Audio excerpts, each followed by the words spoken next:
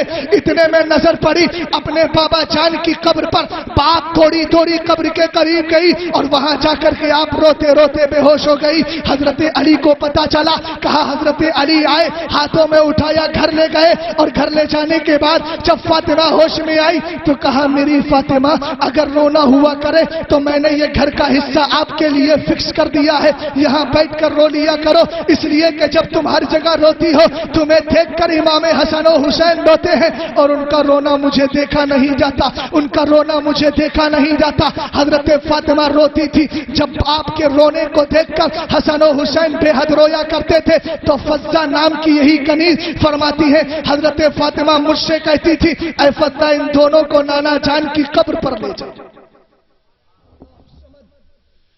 حضرت فاطمہ الزہرا کی زندگی کا وہ آخری دن بھی آ گیا،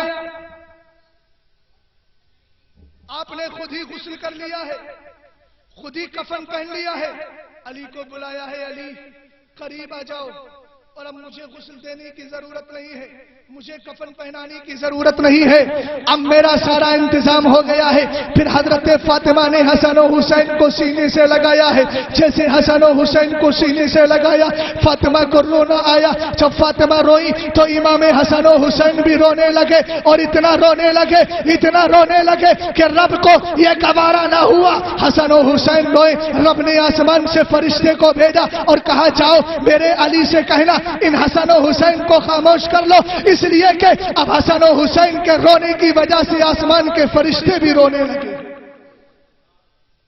آخر حضرت فاطمہ کا انتقال ہو جاتا ہے، انا للہ و انا الیہ راجعون۔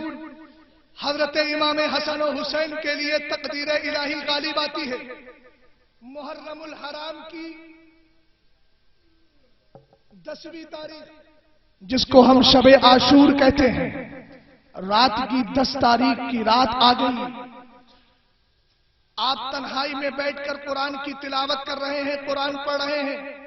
حضرت زینب رضی اللہ تعالیٰ عنہ جو امام حسن کی بہن تھی، امام حسین کی بہن تھی، انہوں نے سوچا دیکھو تو صحیح میرے بھیا حسین کر کیا رہے ہیں۔ جب قریب پہنچی تو کیا دیکھا حسین اکیلے ہیں، قرآن کی تلاوت کر رہے ہیں۔ دوڑی گئی عباس علمبردار کے پاس اور کہا ایسا کرو بھیا اکیلے ہیں، ان کو شہادت کا پتہ ہے کل میں شہید ہو جاؤں گا، بھیا اکیلے بیٹھے ہیں ان کے پاس چلی جاؤ۔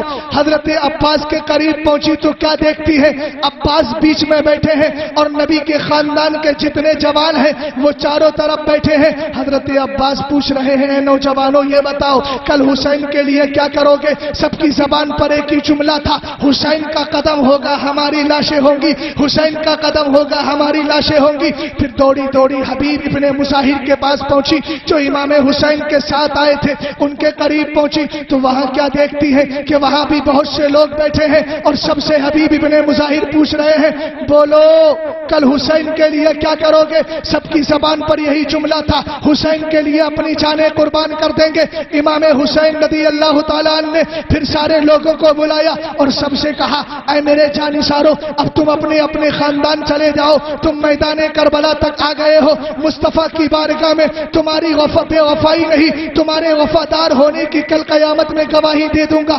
یزیدی میرے خون کے پیاسے ہیں لہذا مجھے چھوڑ دو، تم چلے جاؤ۔ سارے حسینیوں نے جواب دیا تھا حسین ہم اتنے بے وفا نہیں کہ آپ کو کربلا میں چھوڑ کر چلے جائیں۔ آخر سب شہید ہو گئے، عباس علمبردار بھی چلے گئے، ننھے علی اصغر بھی شہید ہو گئے۔ اس کے بعد امام حسین کی باری آئی۔ حسین تیاری کر رہے تھے، جب حسین گھوڑے پر سوار ہوتے ہیں بہن زینب نے آ کر پیر پکڑا، کہا بھیا ہمیں کن کے سہارے چھوڑ کر جا رہے ہو؟ ہم مدینے کس کے ساتھ جائیں گے؟ امام حسین رضی اللہ تعالیٰ عنہ نے صبر کی تلقین کی. اس کے بعد امام حضرت زینب نے دیکھا حسین ماننے والے نہیں، یہ میدان کربلا میں ضرور جائیں گے، تو کہا بھیا میری آخری خواہش پوری کر جاؤ، میرے پاس کوئی جوان اولاد نہیں ہے، یہ دو چھوٹے چھوٹے بچے ہیں، جانے سے پہلے ان کو جام شہادت پلا دیجئے. حضرت زینب رضی اللہ تعالیٰ عنہ کا کہا مانا، وہ دونوں شہید ہو گئے. پھر امام حسین رضی اللہ تعالیٰ عنہ دوبارہ تیاری کرتے ہیں، گھوڑے پر سوار ہوتے ہیں. جیسے آپ گھوڑے پر سوار ہوئے، گھوڑے کی راس کھینچی، گھوڑے چلنے کا نام ہی نہیں لیتا. جب گھوڑا رکتا تھا تو نیچے نظر مارتا تھا، امام حسین کی نظر نہیں پڑ رہی تھی. جب چند بار آپ نے گھوڑے کو ایسا کرتے ہوئے دیکھا تو نظر پڑی تو کیا دیکھتی ہے؟ گھوڑے کے پیر کو حضرت سکینہ چمٹی ہوئی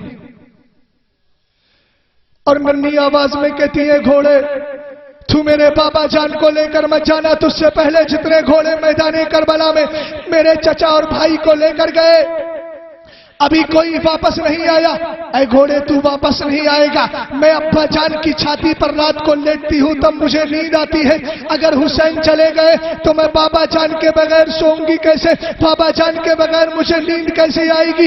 امام حسین نے گھوڑے سے نیچے اترے اور اترنے کے بعد حضرت زینب حضرت سکینہ کو سینے سے لگایا، بہن زینب کے حوالے کیا اور حوالے کرنے کے بعد فرمایا سنو میری بہن زینب، میری سکینہ کو کبھی اپنے سے جدا مت ہونے دینا، اس کی آنکھوں میں کبھی آنسو مت آنے دینا. حضرت سکینہ کے لیے وصیت کر کر چلے گئے. امام حسین شہید ہو جاتے ہیں. لوگوں جب حسین شہید ہوئے تھے تو مصطفیٰ نے خدا کی بارگاہ سے آواز آ رہی تھی، اے حسین تو نے میری بندگی کا حق ادا کر دیا ہے. مصطفیٰ کی بارگاہ سے آواز آ رہی تھی، حسین تو نے میرے نواسے ہونے کا حق ادا کر دیا ہے. فاطمہ کی بارگاہ سے آواز آ رہی تھی، بیٹا تو نے میرے دودھ کا حق ادا کر دیا ہے. علی کی بارگاہ سے جواب آ رہا تھا، بیٹے تو نے میرے خون ہونے کا حق ادا کر دیا ہے.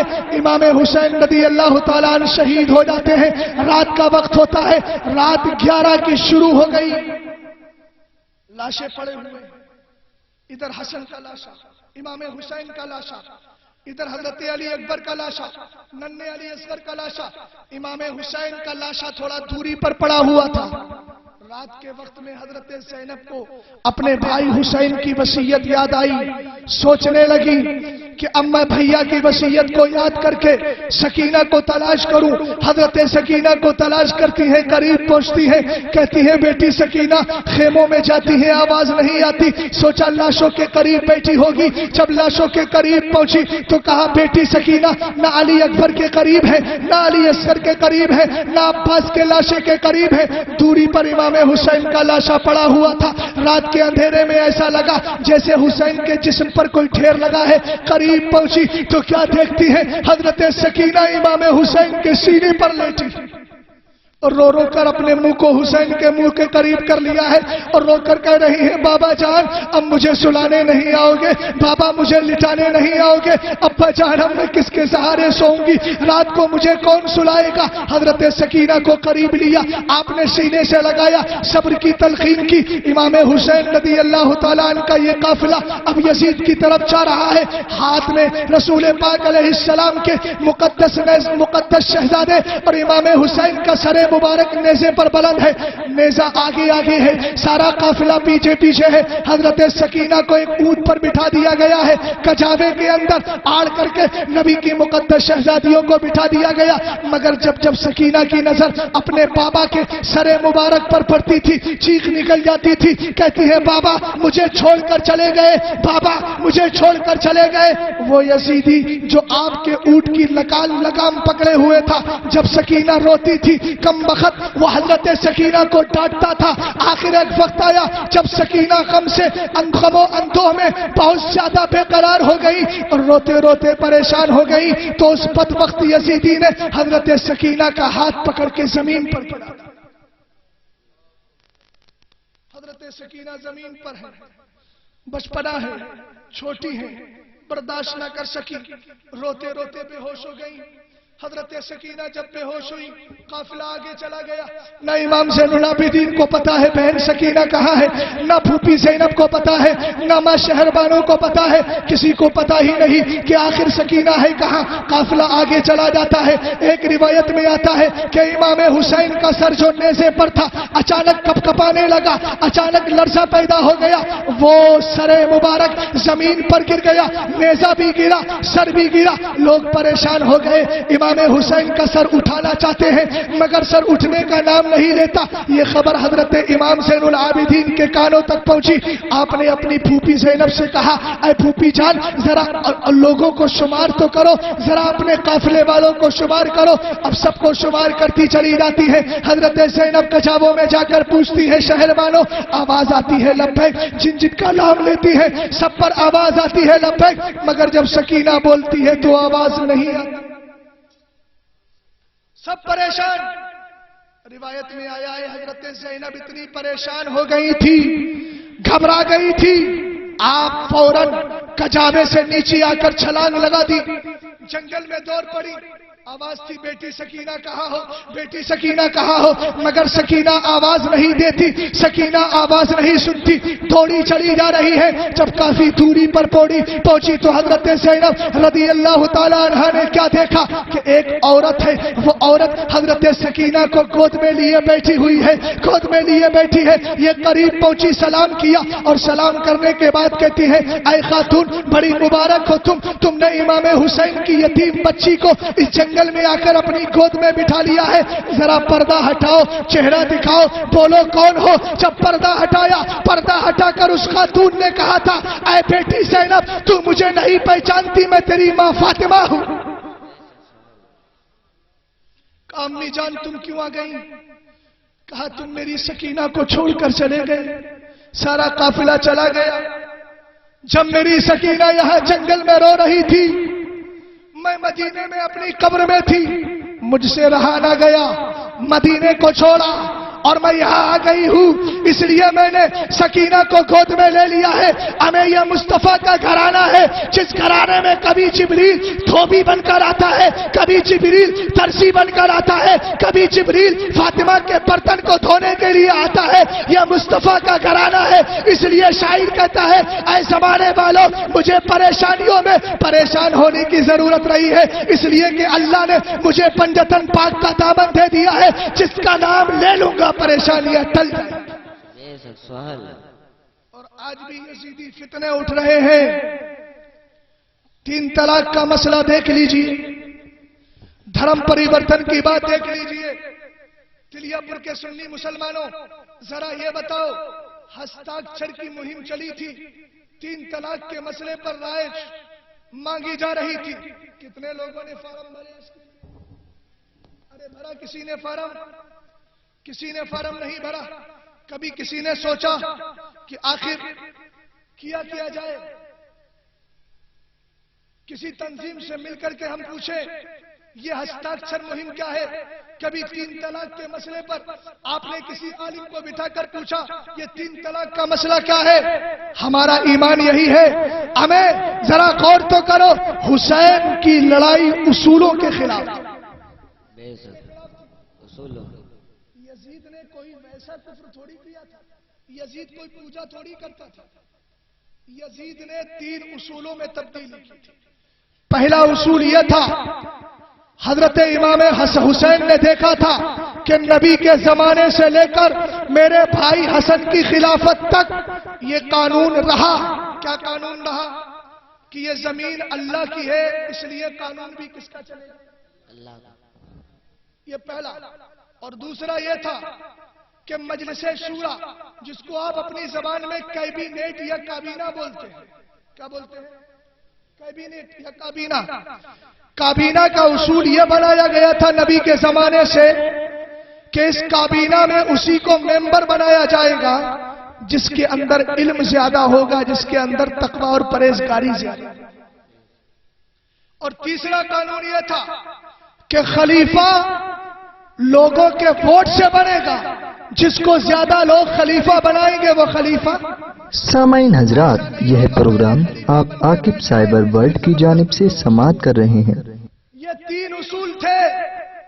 ان اصول کی بنیاد پر امام حسین نے اپنے گھر والوں کو قربان کرا دیا تھا. امام حسین نے دیکھا کہ یزید نے خدا کے قانون کو چھوڑا ہے, اپنا قانون لے آیا ہے. یزید نے کابینٹ کے اندر علم اور عمل جو معیار بنایا گیا تھا ممبر بنانے کے لیے, اس نے علم و عمل کو چھوڑ کر اپنے پٹھوؤں کو رکھ لیا ہے جو اس کی ہاں میں ہاں ملا رہے ہیں. اس کے اندر اس نے ان سب کو داخل کر لیا ہے. اور تیسری بات یہ تھی کہ یزید کو مسلمانوں نے خلیفہ نہیں بنایا تھا, بلکہ یزید خلیفہ بن گیا تھا. اس کے بعد زبردستی اپنے ہاتھ پر بیعت لے رہا ہے. امام حسین سے یہی تو کہا تھا جب ننھے علی اصغر کو لے کر پہنچے تھے حسین, تو اس نے ایک جملہ بولا تھا. کس نے؟ ابن سعد نے, کہ سنو اگر ساری دنیا میں پانی پانی ہو جائے, عباس علمبردار سے کہا تھا اگر ساری دنیا میں پانی پانی ہو جائے تب بھی ہم حسین کو ایک قطرہ نہیں دیں گے. کہا کیوں نہیں دو گے؟ کہا ایک قطرہ نہیں, پانی بہت زیادہ دے دیں گے, مگر حسین سے کہو کہ وہ یزید کے ہاتھ پر بیعت کر لے. میرے حسین کی طرف سے عباس علمبردار نے جواب دیا تھا, اے یزیدیوں سنو, ابن سعد و ابن زیاد سنو, ساری زمین کا نظام تو چین ہو سکتا ہے مگر حسین کبھی شریعت کے خلاف نہیں چلے. آج ہمارے دل میں کیا احساس ہے؟ 3 طلاق کا مسئلہ لا کر کھڑا کر دیا گیا, سول کوڈ کو لایا گیا. سمجھتے ہو سول کوڈ کا کیا مطلب؟ مسلم پرسنل لا بورڈ کو ختم کر دینے کا نام سول کوڈ. اور اس کے آگے کی بات بتا دوں, یہ سول کوڈ کو اس لیے نافذ کرنا چاہتے ہیں جب کوڈ کی طرف سے یہ قانون بن جائے گا کہ جو کوڈ کہے گا سب کو وہی ماننا پڑے گا.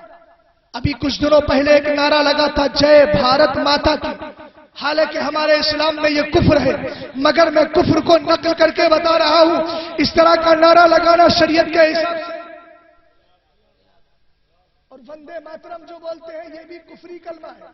اگر کوئی ایک آدمی نعرہ لگاتا ہے اور سچے دل سے لگا رہا ہے کافر ہو جائے. یہ بھارت ماتا کی, یہ بھارت کون ہے جانتے ہیں؟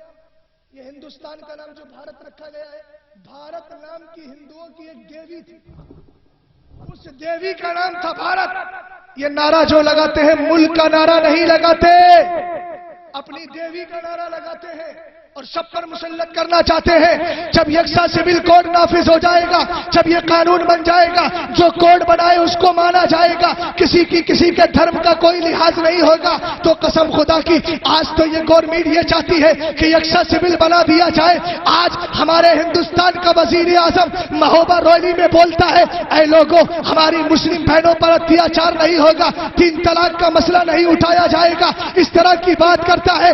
میں کہتا ہوں قسم خدا کی یہ مسلمانوں کو لبھانے والی بات ہے.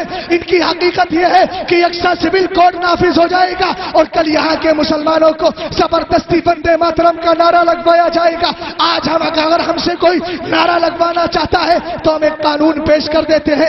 ہم کہتے ہیں ہمارے ہندوستان کے سنشودھن میں, ہمارے ہندوستان کے قانون میں لکھا ہے اور ایک حق دیا گیا ہے, right of freedom of religion, ہمیں مذہبی آزادی ہے. اس لیے کوڈ کہتا ہے زبردستی نعرہ نہ لگاؤ. جب یکساں سول کوڈ نافذ ہو جائے گا تو کہا جائے گا جو ہندوستان میں رہے گا وندے ماترم کہے گا. قسم خدا کی آج ہماری غیرت کو للکارا جا رہا ہے.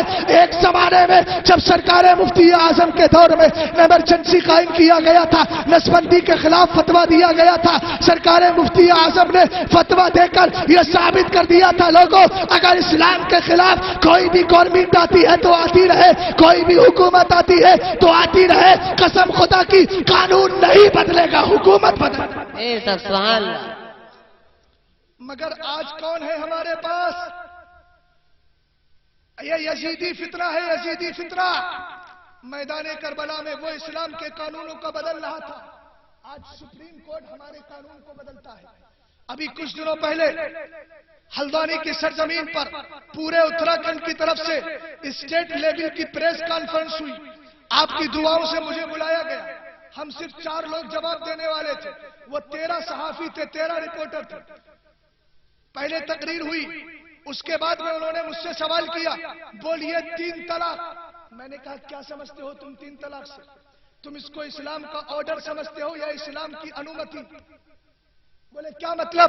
میں نے کہا سنو، شریعت کا قانون، اگر کوئی آدمی ایک بار یہ کہہ دے میں نے تجھے 3 طلاقیں دی، حدیث و قرآن سے ثابت ہے عورت کو 3 طلاقیں بولو بولو بولو بولو پڑ جاتی ہے.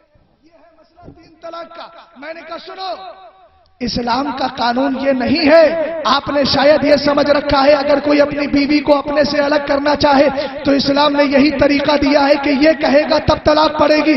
میں نے کہا سنو، اسلام نے اپنا حکم بتا دیا ہے، اگر کوئی ایسا کر لے تو یہ حکم لگ جائے گا. ورنہ اگر اسلام کا اسٹیپ سمجھنا چاہتے ہو، اسلام کا آرڈر سمجھنا چاہتے ہو تو سنو، اسلام کہتا ہے بیویوں کو طلاق مت دو. میں نے کہا ہمارے اسلام کا قانون کیا ہے؟ بیویوں کا طلاق. اور میں نے کہا یہ میرے ہی مذہب والوں میں نہیں ہے، آپ کے دھرم میں کیا مس انڈرسٹینڈنگ نہیں ہوتی کہ آپس میں جھگڑا نہیں ہوتا؟ ڈیورس کے پیپر آپ کے نہیں ہوتے ہیں، طلاق کے پیپر آپ کے نہیں ہوتے ہیں؟ کہنے لگا ہوتے ہیں. تو میں نے کہا اگر ہمارے یہاں ہو رہے ہیں تو آپ کو حیرت کس چیز کی؟ آپ کے یہاں بھی ہوتا ہے؟ بولے ہاں ہوتا ہے. میں نے کہا جب ہوتا ہے، اگر کوئی ایسا کر لے تو شریعت نے بتایا 3 طلاقیں پڑ جائیں گی، مگر شریعت نے یہ نہیں کہا ہے کہ اس طرح اپنی بیویوں کو طلاق دو. شریعت تو یہ کہتی ہے طلاق مت دو، اور اگر ضرورت پڑے تو صرف 1 طلاق. میں نے کہا تم نے اسلام کے طلاق دینے کا جو پہلا اسٹیپ، دوسرا اسٹیپ، پہلا طریقہ، دوسرا طریقہ سب بھلا دیا، اور میڈیا والوں تم 3 طلاق کے مسئلے کو اچھال رہے ہو.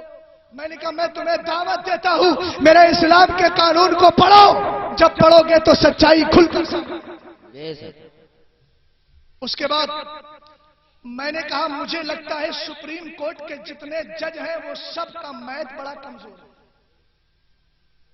کیونکہ نریندر مودی نے یہ بات بولی تھی نا محبوبہ ریلی میں کہ یہ مسئلہ سمجھ میں نہیں آتا. ایک مسلمان بھائی اپنی بیوی اور اپنی پتنی سے کہتے فون پر میں نے تجھے 3 طلاق دی تو 3 طلاق پڑ جاتی ہے. میں نے کہا کس چیز کا خلجان ہے ہندوستان کے وزیر اعظم کو اس بات کا کہ اس سینٹنس سے 3 طلاقیں کیسے پڑ رہی ہیں؟ میں نے کہا یہ اس کو کہنے کا حق ہوتا ہے جس کے دھرم میں اس طرح کی باتیں نہ ہو. میں نے کہا تمہارے دھرم میں بولا جاتا ہے ہاردک شبھ کامنائیں. کیا بولا جاتا ہے؟ ایک بار بولتا ہے 1000 بار بولتا ہے. ارے ایک بار بولتا ہے مطلب کیا ہوتا ہے؟ ہزاروں مبارک بادیاں. کتنا؟ اور میں نے کہا دوسرا سینٹنس آپ کے یہاں بولا جاتا ہے جھک جھک جیو. اس کا مطلب ہوتا ہے 7 جنموں تک تم جیتے رہو. ان کے مذہب کے حساب سے 7 جنموں تک. میں نے کہا واہ، اگر ہم یہ کہیں 3 طلاق میں نے تجھے دی تو 3 طلاق پر تجھے تشویش ہوتی ہے، اور جب تیرے مذہب کی بات آ جائے تو تو کہتا ہے ہاردک شبھ کامنائیں. ایک سینٹنس بولتا ہے، ایک جملہ بولتا ہے، ایک بات بولتا ہے، اور اس کے معنی میں ہزاروں مبارک بادیاں لے لیتا ہے اور بولتا ہے جھک جھک جیو، 7 جنموں کی دعائیں مانگ لیتا ہے. ارے میں نے کہا اگر ہم ایک سینٹنس بول رہے ہیں تو اس سے صرف 3 طلاقیں لے رہے ہیں، اور تم ایک جملہ بول کر ہزاروں مبارک بادیاں مراد لے رہے ہو. جب تمہارے یہاں اس جملے کو بول کر ہاردک شبھ کامنائیں بول کر ہزاروں معنی مراد لیے جا سکتے ہیں تو میں نے کہا ہمارے یہاں 3 طلاق بول کر 3 طلاقیں بھی مراد لی جا سکتی. میں نے کہا دوسری بات یہ بتائیے، بس آخری گفتگو کر رہا ہوں، اگر آپ کو تھوڑی سی تکلیف ہو رہی ہو تو بتا دیجیے. یہ بہت اہم بات بتا رہا ہوں میں. اس وقت یہ چل رہا ہے اور ابھی کچھ واٹس ایپ وغیرہ پر ایک میسج بہت زیادہ گھوم رہا ہے. لوگ یہ سمجھ رہے ہیں وہ غیر مسلموں کی طرف سے شائع کیا گیا ہے، بھیجا جا رہا ہے. اس میں کیا لکھا ہے؟ اب طلاق کا مسئلہ بھی اوندھے منہ گرا. تو ہمارا مسلمان بڑا خوش ہے. ارے چلو 3 طلاق پہ فیصلہ ہو گیا. فیصلہ ابھی 15-16 میں جو اعلان ہونے والا تھا فیصلہ نہیں ہوا ہے میرے بھائی. اپنے گھروں میں خاموش مت بیٹھو. یہ 1000 اور 500 کا نوٹ کہیں تمہیں تمہارے اسلام سے دور نہ کر دے. غفلت میں مت پڑنا. دولت تو بعد میں مل جائے گی مگر ایمان اسلام. ہمیں یار تم تو اس مصطفیٰ کے ماننے والے ہو جس کے بارے میں اعلیٰ حضرت نے کہا تجھ سے اور جنت سے کیا مطلب وہاں بھی دور ہو، ہم رسول اللہ کے جنت رسول اللہ. مال کو مت دیکھو، اسلام کو دیکھو. یہ سب حسین نے میدان کربلا میں یہی پیغام دیا تھا. مجھ سے کہنے لگا یکساں سول کوڈ کے بارے میں بھی پوچھا. تقریباً آدھا گھنٹے تک پریس کانفرنس ہوئی تھی. اس نے مجھ سے کہا اسلام میں برابری کا حق کیا دیا گیا, مردوں عورتوں کو کیا حق دیا گیا ہے. ایک بات میں بتا دوں, میں نے یہ بھی کہا تھا کہ سپریم کورٹ کے لوگوں کا میتھ بڑا کمزور ہے. کتنی جہالت کی بات ہے, توجہ کیجیے گا, کتنی جہالت کی بات ہے.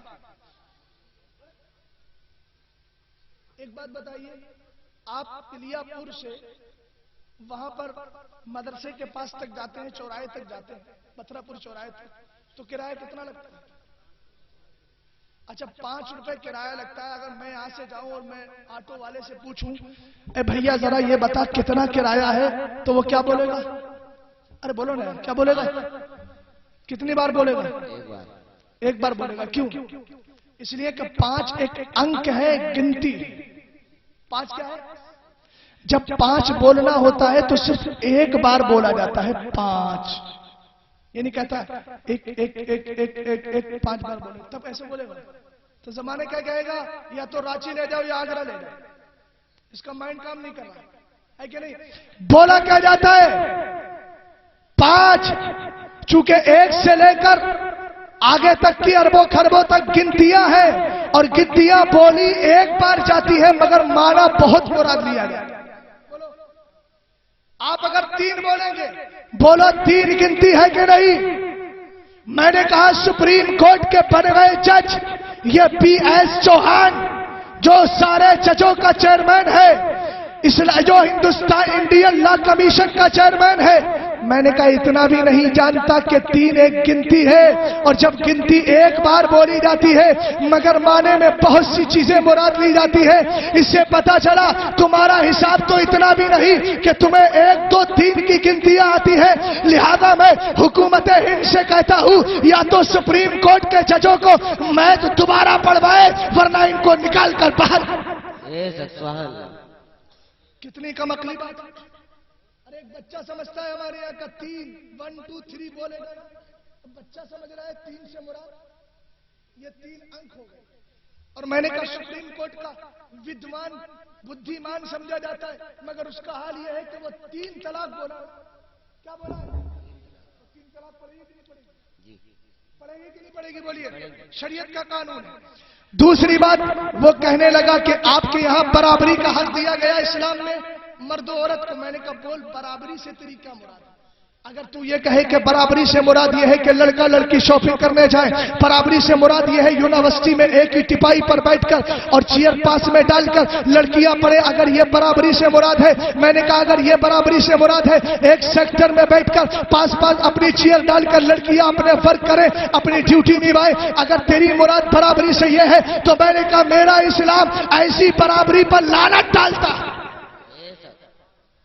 میں نے کہا تم میڈیا والے ہو, تمہاری خبروں میں تمہارے اخباروں میں 50 سے 60%, 50 سے 60% یہی خبریں ہوتی ہیں کہ لڑکی زہر کھا کر مر گئی, پھانسی دے کر مر گئی, لڑکی ٹرین سے کٹ کر مر گئی. میں نے تم نے غور کیا کبھی آخر نتیجہ کیا ہوتا ہے؟ میں نے کہا جس بچی کو یونیورسٹی میں تم بھیجتے ہو وہ پڑھنے نہیں جاتی ہے, لفنگئی کرنے جاتی ہے, عشق لڑانے جاتی ہے, آنکھیں چرانے جاتی ہے. نتیجہ یہ ہوتا ہے جب عاشق سے اس کے خلاف باتیں ملتی ہے تو کبھی وہ ٹرینوں سے مرتی نظر آتی ہے, کبھی چھت سے کودتی نظر آتی ہے. کہنے لگا تم نے پردے کا حکم دے کر عورت کو قید کر لیا ہے. میں نے کہا عورت کو قید نہیں کیا ہے بلکہ اس کی عزت کو بچا کر اس کے وقار کو قید کیا.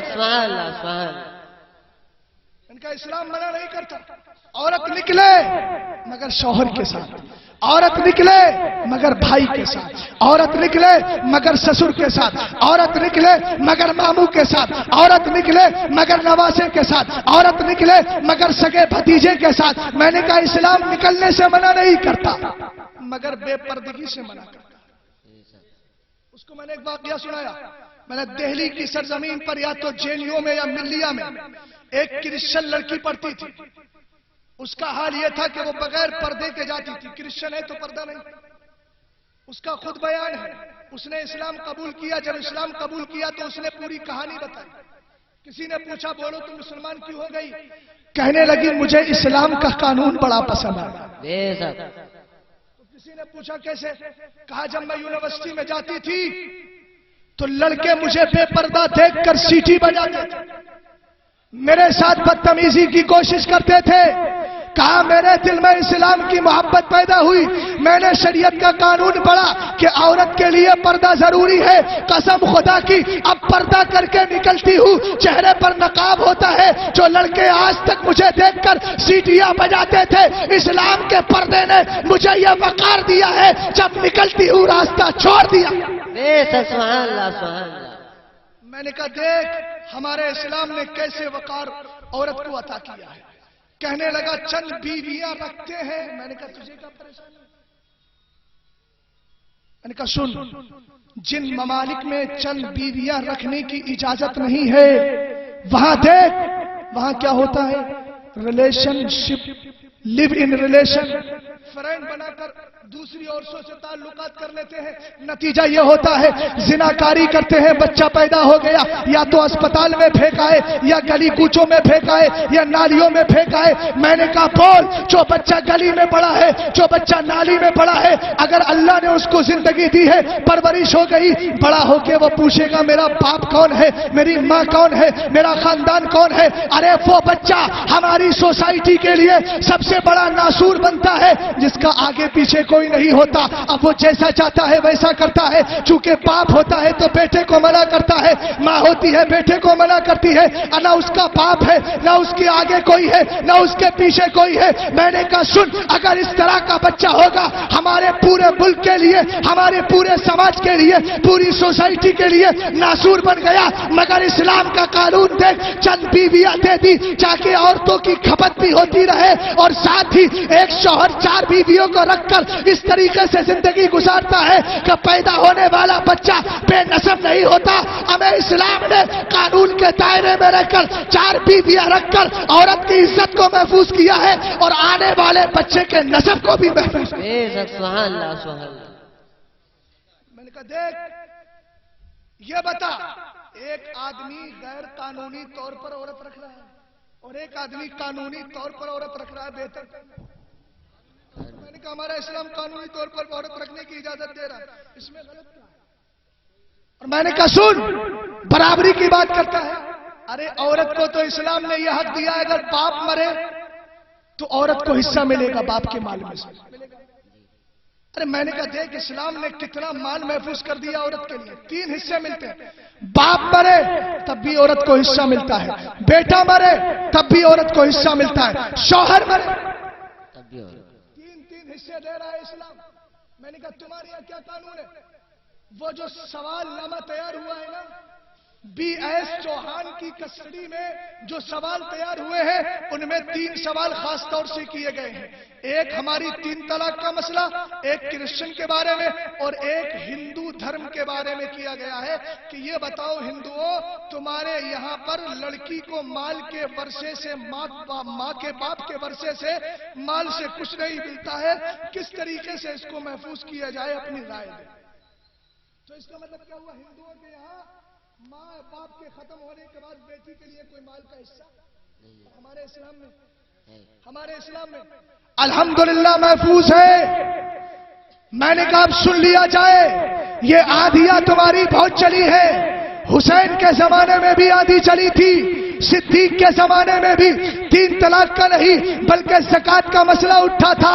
نبی دنیا سے گئے تھے، صدیق خلیفہ بنے تھے تو زمانے نے دیکھا تھا لوگ کہہ رہے تھے زکات دینا فرض نہیں ہے، لوگوں نے زکات سے انکار کیا، صدیق نے جنگ کری. علی کا زمانہ آیا، خارجیوں کا فتنہ اٹھا. آج جو آئی ایس نام سنا ہے نا، آئی ایس کا نام سنا ہے، یہ کون ہے معلوم ہے؟ یہ یہودی قوم ہے، یہودی، اور اس کو اپنی زبان میں بولا جاتا ہے خارجی. کیا بولا جاتا ہے؟ حضرت علی کے زمانے میں یہی ایک فرقہ پیدا ہوا تھا. اس کے نظریات وہی ہے. موساد نام کا جو ابو بکر البغدادی اس کا سرگنا ہے، وہ کمبخت ابو بکر نہیں ہے، وہ حقیقت میں موساد ہے. اس کا نام کیا ہے؟ اور موساد نام ہوتا ہے یہودی مذہب میں، وہ سب یہودی ہیں، اور جس کی واضح دلیل یہ ہے کہ جب پاکستان پر پچھلی سال ان فوجیوں کے بچوں پر حملہ ہوا تھا اور لوگوں نے سوچا تھا کہ آخر یہ مسلمان ہی ہیں، چلو حملہ ہو گیا، ہمارے بچوں کو مار دیا اور یہ بھی مر گئے ہیں، تو چلو ایسا کرتے ہیں ان کو غسل دے دیا جائے۔ جب غسل دینے کے لیے ان کے بدن سے کپڑا ہٹایا تھا، اس اسٹیٹمنٹ آیا ہے اور وہاں کی تاریخ بتاتی ہے، خبر میں آیا تھا کہ کسی کی بھی خطرہ نہیں تھی، اس لیے کہ سنو پتہ یہ چلا ہمارے اسلام میں خطرہ کا نظام ہے، ابراہیم کی سنت ہم ادا کرتے بھی ہیں اور کرواتے بھی ہیں، اپنے بچوں کے ساتھ بھی ہم اس سنت ابراہیمی کو زندہ رکھتے ہیں، مگر وہ کم بخت تھے، ان میں سے کوئی بھی مسلمان نہیں تھا، اس لیے پتہ چل گیا یہ خارجی فتنہ بھی حضرت علی کے دور میں اٹھا، حضرت علی نے ان کے خلاف آواز اٹھائی اور ایک فتنہ اٹھا تھا یزیدی، امام حسین نے اس کے خلاف آواز اٹھائی، توجہ فرمائیے گا، اس کے بعد ایک فتنہ حضرت ابو الحسن اشعری کے دور میں اٹھا، آپ نے اس کے خلاف آواز اٹھائی، اور اکبر کے دور میں دین الہی کا فتنہ اٹھا، مجدد الفسانی نے آواز اٹھائی، اور ہمارے اعلیٰ حضرت کے زمانے میں جب وہابی فتنہ اٹھا، دیوبندی فتنہ اٹھا، چکرالوی فتنہ اٹھا، غیر مقلد فتنہ اٹھا، اہل قرآن فتنہ اٹھا، سارے فتنوں کے خلاف اعلیٰ حضرت نے کتابیں لکھ کر سب کی دھجیاں۔ بے شک سبحان اللہ۔ 1923 کے اندر آخری گفتگو کر رہا ہوں، 1923 کے اندر شدی آندولن چلا تھا۔ کون سا چلا؟ معلوم ہے آپ کو شدی آندولن کتنا زبردست تھا، کتنا خطرناک تھا؟ 4.5 لاکھ مسلمانوں کو ہندوؤں نے ہندو کرنے کی اسکیم بنائی تھی۔ کتنے؟ 4.5 لاکھ لوگ، اللہ الصمد۔ اور یہ کہاں پہنچے تھے؟ میں کہتا ہوں بھائیوں، گھروں میں عالم پیدا کرو، تم قریشی برادران ہو اور بھی دوسرے برادران ہیں، سوچو اگر 4 لڑکے ہیں تو ایک لڑکے کو حافظ قرآن عالم دین ضرور بنا۔ یہ شدی تحریک سب سے پہلے ان علاقوں میں گئی تھی جہاں کوئی عالم، جہاں کوئی پڑھا لکھا نہیں تھا، یہ شدی تحریک وہاں گئی، 4.5 لاکھ لوگوں کو پتا ہے اعلیٰ حضرت دنیا سے جا چکے تھے، سرکار مفتی اعظم جی بے شک بے شک، سرکار مفتی اعظم زندہ تھے۔ مفتی اعظم کہاں پہنچے؟ راجستھان میں سواری کا انتظام نہیں ہوا تو سرکار مفتی اعظم جنگل میں ریت میں پیدل چلے، بے شک سبحان اللہ، پیدل چلے۔ آپ نے صدر و فاضل کو لیا، علامہ حشمت رضا خان کو لیا، خود امجد علی علیہ رحمہ کو لیا، سرکار مفتی اعظم سفر کر رہے ہیں اسلام کو بچانے کے لیے۔ جہاں جہاں لوگوں نے اپنا دھرم بدل لیا تھا، پہلے مسلمان ہو گئے تھے پھر کافر بن گئے تھے، سرکار مفتی اعظم گئے اور جانے کے بعد وہاں سمجھایا، اگلا جملہ سماعت کرنا، انہوں نے 4.5 لاکھ لوگوں کو ہندو بنانے کی اسکیم بنائی تھی۔ سرکار مفتی اعظم اٹھے، ایک دیوانہ مصطفیٰ اٹھا تھا، مدینے کی طرف لو لگا کر اسلام کی خاطر اٹھا تھا، سرکار مفتی اعظم نے ان کے 4.5 لاکھ کے منصوبے کو ختم کر کے اپنے ہاتھ پر 5 لاکھ لوگوں کو مسلمان بنایا۔ بے شک سبحان اللہ سبحان اللہ۔ نسبندی کا جب فتویٰ اٹھا، سرکار مفتی اعظم کے پاس ایک دروغہ آیا، وہ دروغہ کی بیوی بڑی پریشان رہتی تھی، سرکار مفتی اعظم نے تعویذ دے دیا تو بڑا پیار کرنے لگا سرکار مفتی اعظم سے، وہی تعویذ ڈالنے کے لیے رات میں آنے والا تھا، ارسٹ کرنے کے لیے۔ اس نے پہلے آ کر کہا، حضور حضرت سے تو نہیں کہا، سرکار مفتی اعظم سے نہیں کہا بلکہ اوروں سے کہا کہ سرکار کو سمجھا دیجئے آج پولیس ارسٹ کر لے گی، گرفتار کر لے گی، حضرت سے کہنا آج گھر پر نہ سونا۔ یہ تو ہوتا، ہم بھی کہتے ہیں آج گھر پر مت سونا بھیا، دبش پڑے گی، دبش تو سمجھتے ہیں نا، دبش پڑے گی۔ سرکار مفتی اعظم نے جب اتنا سنا تو فرمایا اب تک گھر میں سوچتا تھا، ہم نے گلی میں سو۔ بے شک سبحان اللہ۔ آخری بات یہ سنا، کہا میں گھر میں نہیں سوؤں گا، گلی میں سوؤں گا۔ کہا باپ رے یہ تو الٹا ہو گیا، چونکہ سرکار مفتی اعظم ولی تھے اور ولی جو ہوتا ہے وہ کبھی کسی سے ڈرتا نہیں۔ بے شک ہمیں سرکار مفتی اعظم تو وہ ہے جنہوں نے سرکار تاج الشریعہ پر نظر ڈال کر ان کو بھی قابل بنا. بے شک سبحان اللہ. سرکار مفتی اعظم کے اس مسئلے کو یہی چھوڑتا ہوں. سامعین حضرات، یہ پروگرام آپ عاقب سائبر ورلڈ کی جانب سے سماعت کر رہے ہیں. مرید ہوتے ہیں تو کیا بولا جاتا ہے؟ بولو میں جھوٹ نہیں بولوں گا. سرکار مفتی اعظم سے وعدہ کیا جھوٹ نہیں بولوں گا. پھر آخر میں کہتا ہے مرشد کہو میں نے اپنا ہاتھ غوث پاک کے دستے پاک میں دیا. اس سے کہا تو مرید خاموش. بولو کہ حضور ابھی آپ نے کہا تھا جھوٹ مت بولنا. جھوٹ نہیں بولو. جھوٹ کیا ہے؟ کہا ہاتھ میں نے آپ کے ہاتھ میں دیا ہے. آپ کہہ رہے ہیں کہو میں نے اپنا ہاتھ غوث اعظم کے ہاتھ. آپ کہہ رہے ہیں کہ میں نے اپنا ہاتھ کہو غوث اعظم کے ہاتھ میں دیا. ارے آپ کے ہاتھ میں دیا ہے، غوث اعظم کے ہاتھ میں نہیں دیا. سرکار مفتی اعظم نے کہا بول. بولا نہیں بولوں گا سرکار. مسئلہ سمجھ میں نہیں آ رہا ہے. جھوٹ نہیں بولوں گا جھوٹ ہو جائے گا. ایک بار بولا، دو بار بولا، تیسری بار میں سرکار مفتی اعظم نے کہا آنکھیں بند کر. جب آنکھیں بند کری فرمایا بول. اب آنکھیں کھول. جب آنکھیں کھولی فرمایا بول. کیا دیکھتا ہے؟ کہنے لگا سرکار مفتی اعظم اب میں مصطفیٰ رضا کا چہرہ نہیں دیکھ رہا ہوں اور میں بریلی میں نہیں ہوں، بغداد میں بیٹھ کر غوث اعظم کا چہرہ. بے شک سبحان. نعرہ تکبیر، نعرہ رسالت، مسلک اعلی حضرت حضور مفتی اعظم ہے. نعرہ تکبیر. یہ سرکار مفتی اعظم ہے. کہا میں گلی میں سو. اب رات کو دبش پڑی، پولیس والوں کی قطار آئی. جیسے اعلی حضرت کی گلی میں گھسے تو دبش کرنے کے بجائے الٹی دبش. کیا دیکھتے ہیں؟ گھوڑے ہیں بڑے بڑے. ان گھوڑوں پر بیٹھے ہیں کوئی کالا لباس پہن کر، ہاتھوں میں تلوار. ہاتھوں میں تلوار ہے. ابھی گھسے نہیں تھے. تلواریں لے کر ان پولیس والوں کی طرف یہ گھوڑے والے دوڑے. وہ فوراً بھاگ کر نکل گئے. صبح کو لوگوں نے پوچھا اسی داروغہ سے بھیا تو کہہ رہا تھا دبش پڑے گی. کہا مولانا دبش کی بات کرتے ہو، رات جان بچانا مشکل پڑ گئی. کہا کیا ہوا؟ کہا ہوتا کیا، ہم نے دیکھا بڑا قافلہ تھا، تلواریں ہاتھ میں تھی، ہم پر حملہ کرنے والے تھے. سرکار مفتی اعظم کے اس واقعے کو دیکھ کر مجھے بدر کی جنگ بدر کی یاد آ گئی. ارے مصطفیٰ جان رحمت جنگ بدر میں 313 ہے. 313 کے تھوڑے سے معمولی لوگوں کو لے کر پہنچے ہیں اور دعا کر رہے ہیں مولا یہ میری زندگی بھر کی کمائی ہے. 313 لوگوں کو مسلمان بنایا ہے. اگر یہ ختم ہو گئے تو تیرا قیامت تک نام لینے والا زمین پر کوئی نہ آئے گا. مصطفیٰ کی نکلے ہوئے جملے رب نے قبول کر لیے. 3000 فرشتوں کو بھیج دیا. 3000 فرشتے آئے. مصطفیٰ جنگ جیت گئے. جب جنگ جیتے تو آقا علیہ السلام نماز پڑھ رہے تھے. اللہ نے پھر جبریل کو 5000 فرشتوں کو لے کر بھیجا. جبریل آئے اور آنے کے بعد دیکھا مصطفیٰ نماز پڑھ رہے ہیں. پھر واپس ہو گئے اور رسول پاک سے اجازت نہیں لی. رسول پاک نماز میں مسکرانے لگے. صحابہ نماز سے فارغ ہوئے. کہا آقا ہم نے نماز میں آپ کو مسکراتے ہوئے دیکھا ہے. آقا کیا معاملہ ہے؟ پیارے آقا نے فرمایا مسکرایا اس لیے تھا کہ جبریل 5000 فرشتوں کو لے کر آئے تھے میری مدد کے لیے، لیکن جب انہوں نے دیکھا میں نماز پڑھ رہا ہوں، جنگ بدر جیت لی ہے، اس لیے وہ واپس ہو گئے. اور جب آسمانوں میں پہنچے تو آسمان کا دروازہ بند. رب نے فرمایا جبریل بول میرے محمد سے اجازت لے کر آیا. کیا کہا؟ میرے محمد سے اجازت لے کر آیا ہے.